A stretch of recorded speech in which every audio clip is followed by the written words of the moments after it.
কড়াই দিয়ে দেবো সাদা তেল। তো বন্ধুরা, আজকে আমি আলু পটল দিয়ে মাছের ঝোল করব, পোনা মাছের। তো দেখুন কিভাবে রান্না করি।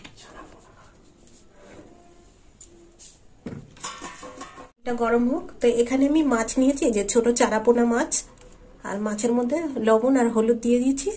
এবার মেখে নেব। গরম হয়ে গেছে, এবার মাছগুলো ভেজে নেব। দিয়ে দিলাম মাছ,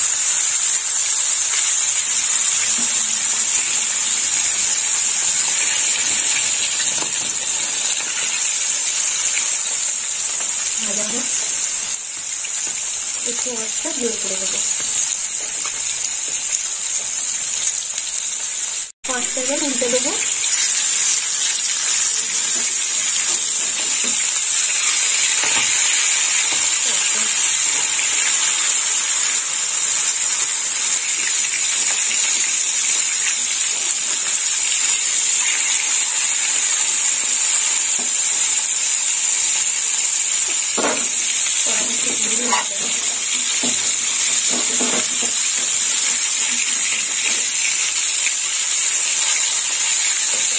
লাল লাল করে ভাজা হবে মাছগুলো। ভাজা হয়ে গেছে, এবার মাছটা তুলে নেব।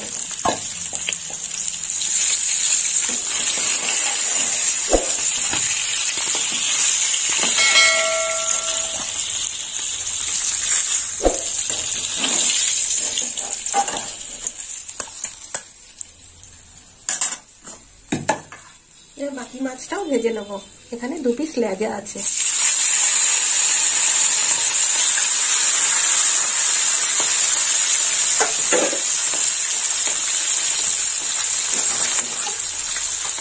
এবার উল্টে দেবো।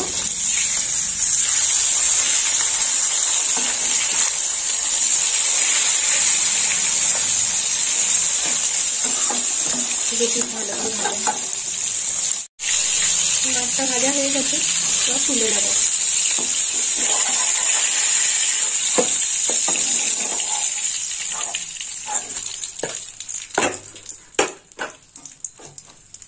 আর এখানে আমি পটল কেটে নিয়েছি, এই যে লম্বা ফালি করে পটল কেটে নিয়েছি, আর আলু এইভাবে লম্বা ফালি কেটে নিয়েছি।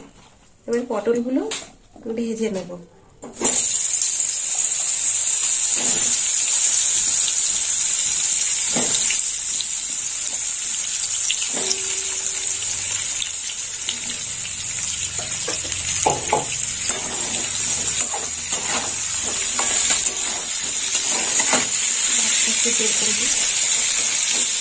পটলগুলো ভাজা হোক। ভাজা হয়ে গেছে, এবার পটলটা তুলে নেব।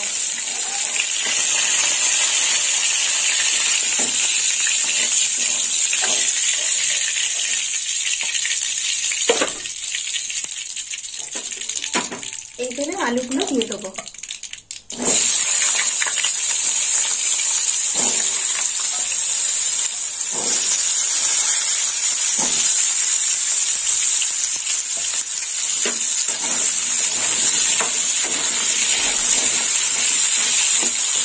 আলুটা একটু ভাজা হোক।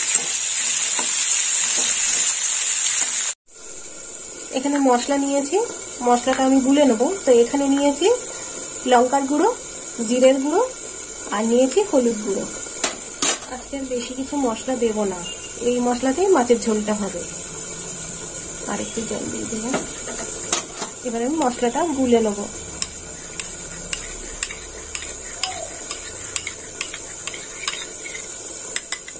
দিয়ে দেবো লবণ। এখানে 1 চামচ লবণ নিয়েছি, দিয়ে দিলাম লবণ। এবার তুলে রাখা মশলাটাও দিয়ে দেবো, একটু নেড়ে চেড়ে দেবো।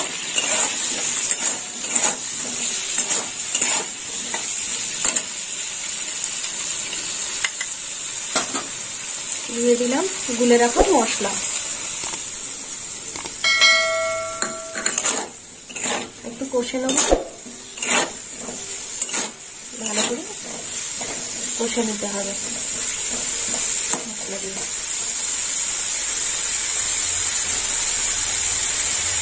আর এখানে নিয়েছি টমেটো আর কাঁচা লঙ্কা, দিয়ে দেবো টমেটো কাঁচা লঙ্কা। দুটো টমেটো চারখালি করে নিয়েছি।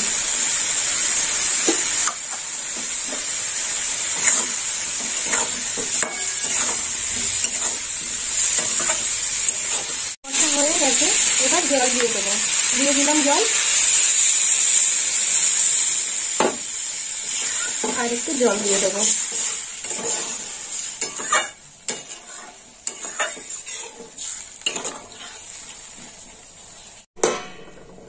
দেখি তরকারিটা কত দূর হলো। আলু গলে গেছে। এবার দিয়ে দেবো ভেজে রাখা মাছ আর পটল।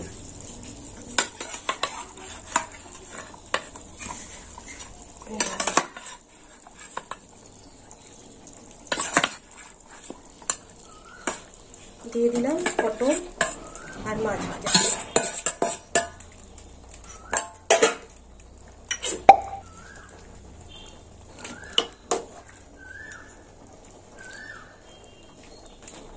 তরকারিটা একটু ফুটবে, ঝোলটা নামিয়ে নেব। কড়াই দিয়ে দেবো সাদা তেল, ঝোলটা সাঁতলে নেব। তেলটা গরম হোক। গরম হয়ে গেছে, তো এখানে দিয়ে দিলাম দুটো শুকনো লঙ্কা আর দিয়ে দেবো 5 ফোড়ন।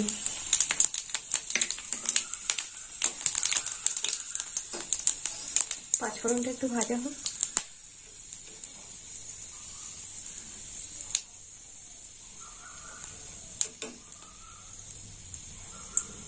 ফোড়নটা হয়ে গেছে, এবার দিয়ে দেবো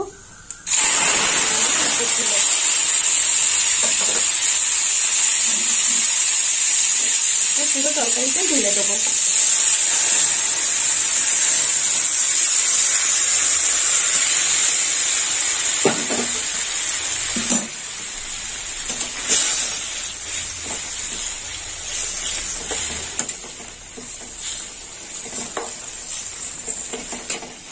এবার একটু ফুটবে, চাপা দিয়ে দেবো।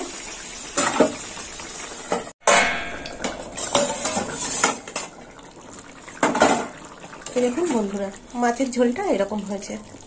মাছের ঝোলটা হয়ে গেছে। তো বন্ধুরা, আপনারাও এরকম বানিয়ে খাবেন আলু পটল দিয়ে পোনা মাছের ঝোল, আর আমাকে কমেন্ট করে জানাবেন কেমন খেতে হয়েছে।